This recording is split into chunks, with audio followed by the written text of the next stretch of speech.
Bhajap parliamentary બોર્ડની બેઠક અંગે મોટા સમાચાર। આગામી 15 મે બાદ જાહેર કરાશે હોદ્દેદારોના નામ।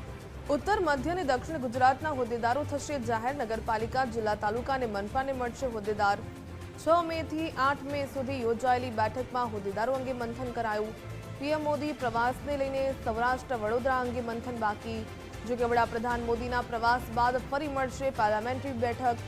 હવે 12 અને 13 મેના દિવસે યોજાનારી બેઠકમાં મંથન થશે। પીએમ મોદીના પ્રવાસ બાદ સ્થાનિક ચૂંટણીના હોદ્દેદારો મળી જશે। વધુ વિગત મેળવીએ સંવાદદાતા નિકુંજ જાની પાસેથી।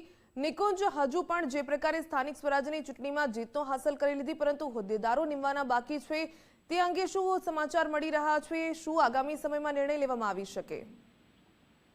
6 થી 8 મે જે 3 દિવસ સુધી પાર્લામેન્ટરી બોર્ડની બેઠક મળી હતી, તેમાં દક્ષિણ ગુજરાત, મધ્ય ગુજરાત અને ઉત્તર ગુજરાત આ 3 ઝોનના જે તે હોદ્દેદારો છે તેના નામો ઓલમોસ્ટ લગભગ નક્કી થઈ ચૂક્યા છે।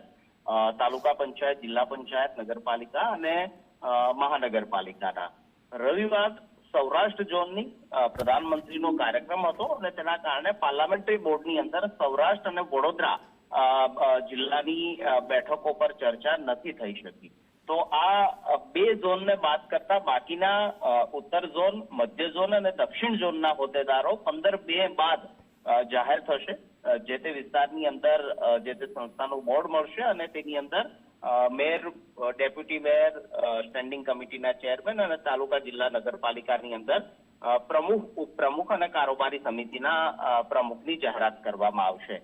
વડાપ્રધાનનો 11 મેનો કાર્યક્રમ પૂર્ણ થયા બાદ 12 અથવા 13 મેના રોજ ફરી એકવાર એક પાર્લામેન્ટરી બોર્ડ મળશે, જેની અંદર બાકી રહેલ સૌરાષ્ટ્ર અને વડોદરા અંગે મંથન થશે અને તેના નામો પર સંભવિત રીતે એવું જોવાઈ રહ્યું છે કે 15 મે આસપાસ જાહેર કરી દેવામાં આવે તેવી શક્યતા હાલ જોવાઈ રહી છે। જી, ધન્યવાદ જાણકારી બદલ।